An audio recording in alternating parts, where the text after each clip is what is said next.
When the third week of June rolls around, you can always count on at least one thing right here in Lafayette. Hillbilly Days. It's back for the 39th straight year, and as always, it's a great venue for area vendors. Why does somebody from Portland decide they wanted to come to Macon County this weekend? For Hillbilly Days, just for something different to do. Now, you've never been here before, right? No, sir, I haven't. So what are you hoping to accomplish this weekend here in Lafayette? I am hoping to show my yard artwork to different people, to get different venues to go to later on in the season, and to meet new friends. Sure. Talk about what you're actually selling. I mean, well, what is so unique about it? I sell yard art that I make myself in a shed at my house. It's all made out of vintage materials that I recycle. I glue them together, I screw them together, just depending on what it is. And the sky's the limit to your imagination with them. What is some of your favorite things that you make? My yard art flowers are my favorite. That was the first thing I made. And what do you like about them? They're bright, they're sunny. You can put them out in the yard and enjoy them. They're no maintenance to them, and I just think they're fun and whimsical. Now, when people come by, customers come by, and they see your booth, what kinds of things do they say? What kind of reactions do they have to your work? Oh, I get all kinds of reactions. I get some people that are real excited about it and say, oh, this is really cool, and some people go, what? But, you know, I take it all with a grain of salt, and it's all good. It's people are stopping and looking, and that's part of why I put it out there, is for them to see it. How long have you been doing this? 3 years now, yeah. And what was the decision? What made you decide you wanted to do this 3 years ago? I saw something similar to what I do in a store, and they wanted $68 for it. I couldn't justify $68 for glass for my yard, and I said, I can do that. After much glass breakage, I finally figured out what glue to use and how the process went, and now I've continued with it. And what do you like most about this process, I guess? What's the most fun thing about this for you? The hunt for the pieces, different things. I'll go to a store and I'll pick up a bowl or a plate, and the first thing I'm doing is flipping it up sideways going, yeah, that'll work. Okay. So there's a fine art with this. There is.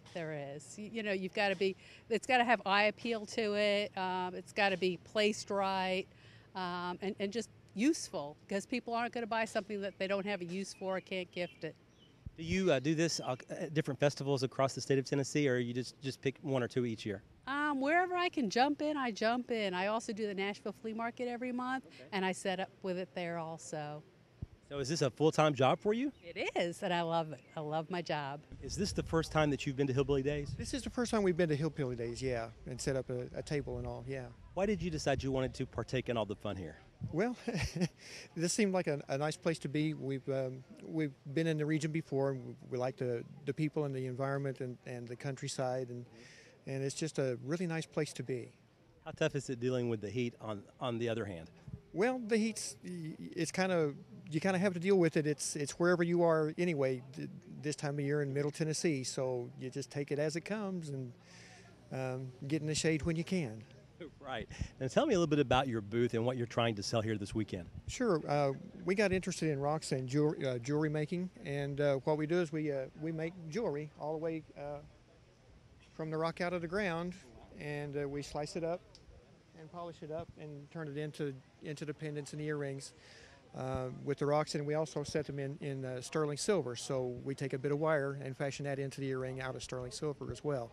So we take it from raw product all the way to finished product. How difficult of a process is that for you all to try to get it to the way that I guess the finished product? It's not that difficult once you know how. There's a learning curve in there and some equipment that you have to get, but it's like baking a cake. Once you know how, it's not that hard. You just have to get better at it as you go, and that's what we've done. We've practiced and got fairly decent at it. How much fun do you have with this? I have a lot of fun. Some people go home after work and sit in front of the TV. I sit down and I work on a rock, and my wife is right there with me. We both do it together. So this would be like a part-time type of a job situation? It's turning into that, yes. It's kind of started off as a hobby, but since we both like the same kind of rocks and we like to do the same thing, we've got quite a collection, so it's turning into a part-time business, yes. Now, do you go to other festivals as well, or is just the Hillbilly Days, maybe just a few festivals actually?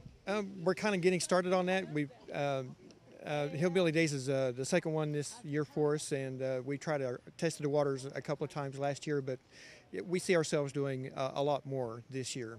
Is it fun meeting people that maybe that you've never met before too? It's a lot of fun meeting new people and hearing their stories and what they're interested in and what they like in our displays. And we get to talk about where this rock came from and how we have to do that to get that to look that way. It's really fun. Why did you decide earlier? Let me rephrase that. When did you decide you wanted to start selling skirts and dresses? Just a couple months ago. So we're new at this, and I just thought, well, I wear them, so I'll sell them.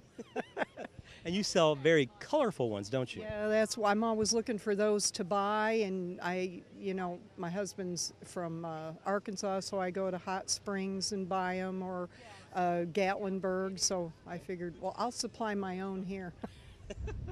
And this is you said your second festival. What have you learned maybe from the first festival that you can take to this festival? How to set up, and I think kind of school of hard knocks. Yeah.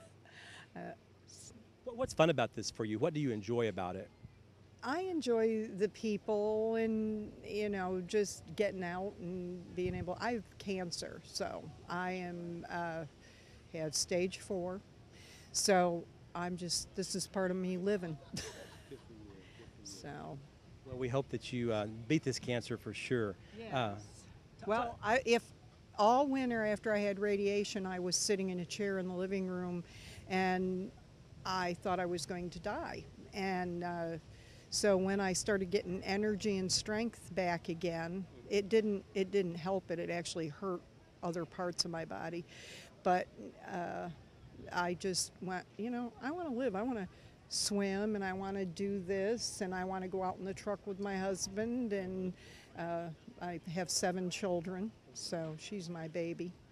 And so it just, and I was widowed before I got the cancer, and I had just married a widower, and a month later found out that I had the cancer. So anyway, to me, this is just part of living, being out and about and enjoying life. I think you've made a wise decision. Yes. So talk about your dresses too. What kind of material are they, and why did you pick the ones with so much color? Because that's what I like to wear. I like the sequins. I like the bright, and it makes me happy. Yes. So it's alive with color, and it helps me to feel alive, I guess. Yeah, sure. So. What are your thoughts about Hillbilly Days to this point? I know it's early in the process here, but what are your thoughts about this event? Oh, I really enjoy it. I missed the cakewalk, darn. But there's catfish this evening. Yes, but I don't eat catfish because I'm originally from New York, and my husband's from Arkansas. And he'll we like it. eat different diets. Yeah, he's be excited about that. So. Now, what had you heard about this festival, and why did you decide that you wanted to come here? Penny was right next to me, the one that's right next to me this time, just happened, and she told me that this would be good, and no one had the same types of things that I had, so that was what made the decision, and it's not too far away from Smith County. So. Why did you decide you wanted to come back to Hillbilly Days for the 4th time? I was just coming up, meeting the people and talking to them and showing my stuff and just showing how I progress. Sure. And what exactly are you trying to sell this weekend? Just wood turn bowls and some chip carve stuff that I do, and I don't know. It's just a bunch of different stuff that I like working with wood, and it's just really interesting. Is it difficult to make what you make, or is it fairly simple for you? It's fairly simple for me. I mean, I do belong to 2 different clubs. One which is Fiddler's Grove Wood Carvers, and I also belong to Tennessee Association of Wood Turners out of Brentwood, Tennessee. And I go to the meetings, and I learn a lot just from going to the meetings. When did you first decide you wanted to do this? I met up with the wood carvers about 5 or 6 years ago at the Wilson County Fair. Okay. And just got to talking to a couple of the guys, and they told me to come to a meeting, and they got to show me what to do, and just went on from there. And what do you like about it? What's fun about this for you? I just get to make chips either way. What is maybe the most impressive piece that you've ever made, would you say? Can you describe it for me? I don't know, probably a chessboard that I've made. I've done a lot of chip carving on it, and a lot of people, every place I take it with me everywhere I go, and everybody just walks by and has to touch it. And what do people say about just what you have here? What have people already told you about what they've seen here in Lafayette this weekend? They just said it's a lot of really nice stuff, and I do a lot of good work. And you're hoping to sell all of it, aren't you? That'd be nice. Well, best of luck. All right, thanks. Hillbilly Days, a place for not only visitors, but vendors as well, for the last 39 years. Reporting in Lafayette, Barry Hiett, NCTV.